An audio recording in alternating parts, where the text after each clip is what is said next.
प्रश्न म्हणजे एवढं गंभीर आहे की ती आत्ता या टोकाला उभी आहे की जर तिने आत्ता स्टेबल आहे ज्या कंडिशनला ती जर मेंटेन केली एक 10-15 दिवस तरच, नाही तर ती आमच्यामध्ये नसेल. एवढी सिरियसली कंडिशन आहे. पैशाला महत्व नाही.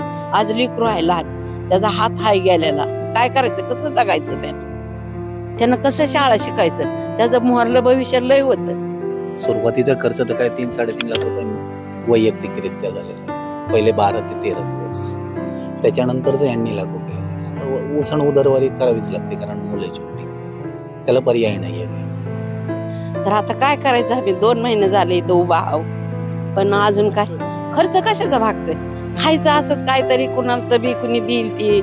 मागील 2 महिन्यापासून पुणे शहरामध्ये आणि पुणे जिल्ह्यामध्ये GBS गिलेन बॅरी सिंड्रोम या प्रादुर्भावाचा खरं उच्चार मांडलेला आहे आणि खरं तर हा पाण्यामुळे होतो हे देखील निष्पन्न झालेलं आहे. पुण्यातील आपण नवले हॉस्पिटलमध्ये आहोत. किरकटवाडी आणि कोल्हेवाडीमधील 2 लहान मुलांना GBS झाल्याचं निष्पन्न आलं. त्यांच्यावरती नवले हॉस्पिटलमध्ये उपचार करण्यात येत आहेत.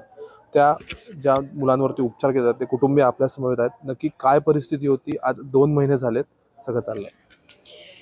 फक्त नाव झालं ताप आला म्हणून, चक्कर आली.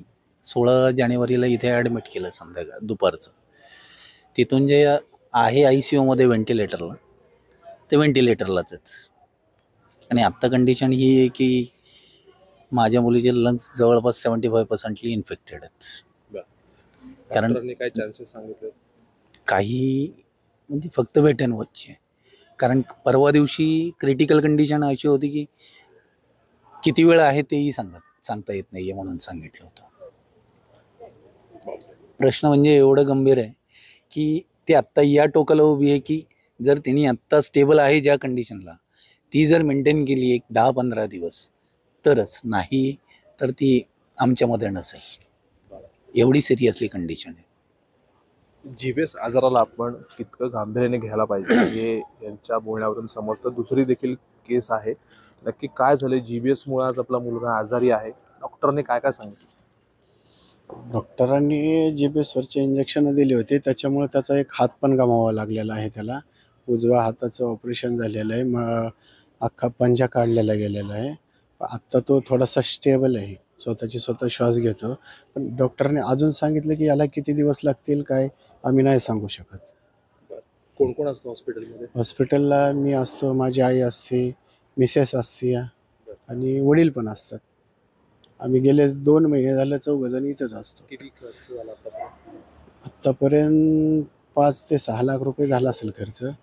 त्याच्यामध्ये आमचं वैयक्तिक 2.5 ते 3 लाख रुपये सुरुवातीला खर्च झालेला आहे. हां, आणि आत्ता महात्मा फुले आणि महानगरपालिका यांच्यामधून थोडासा आता खर्च चालू आहे. आम्ही तर त्याचीच वाट बघताव कधी नीट होईल, त्याचे आमचे स्वप्नात बघितले आणि बघताव कधी त्याचं नीट होईल. हे काय अजून तर नाही झालेलं. आता शिक तर हात त्याचा थोडासा हलायलाय, डोळं पिळं बघतोय, पण ही बाकीच्या गोष्टी अजून काय झालेल्याच नाही त्या. तर आता काय करायचं, आम्ही 2 महिने झाले इथं उभा आहो, पण अजून काय खर्च कशाचा भागतोय, खायचं असंच काहीतरी, कुणाचं बी कुणी देईल ती. काय तिथलं आता शिक जेवण भेटायला 4-8 दिवस झालं खाताव. असं 4 माणसं हा उभा, घरी पीठ आहे, मीठ आहे, काय हाय नाही, लेकराला दूध आहे, काय नाही, कुठलं काय करायचं, कुठवर पैसे मागायचं, कोण देणार आहे आम्हाला? सरकार देतोय ते दवाखान्यासाठी देतोय, छोट्या मोठ्या तर वस्तू आम्हालाच आणाव्या लागतात. नाही ते लिहून दिले की ते आणून द्यावं लागतंय. बाळासाठी आम्हाला पावडर द्यावी लागती, डोक्यात ती काय मलम द्यावा लागतोय, त्याचं ती वरलं खराब व्हायला लागलं त्याच्या औषधं द्यावी लागतात. किम खराब झाली मग ती बघून तर पुन्हा पोटात जास्तच आग पडते. मग आता काय करायचं, सरकार तरी कवा येणार आहे इथं बघायला, तर नाहीच आलेला. एकदा आला त्याच्यावर बघितलं नाही, काय नाही, पैसे दिले म्हणून काय झालं, पैशाला महत्व नाही. आज लेकरू आहे लहान, त्याचा हात हाय गेलेला, काय करायचं, कसं जगायचं त्यानं कसं शाळा शिकायचं, त्याचं मोहरलं भविष्य लय होतं. तर ती भविष्य त्यांनी हितच ही झालं म्हणल्यावर काय करायचं आता.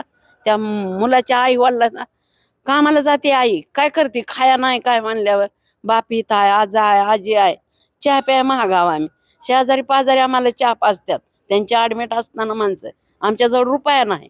आम्ही लोकांकडून मागून घेऊन आम्ही त्याला पाजमा बी केला, परत म्हणलं तर त्याला इंजेक्शन दिली, अजून बारीक मोठ्या गोष्टी केल्या.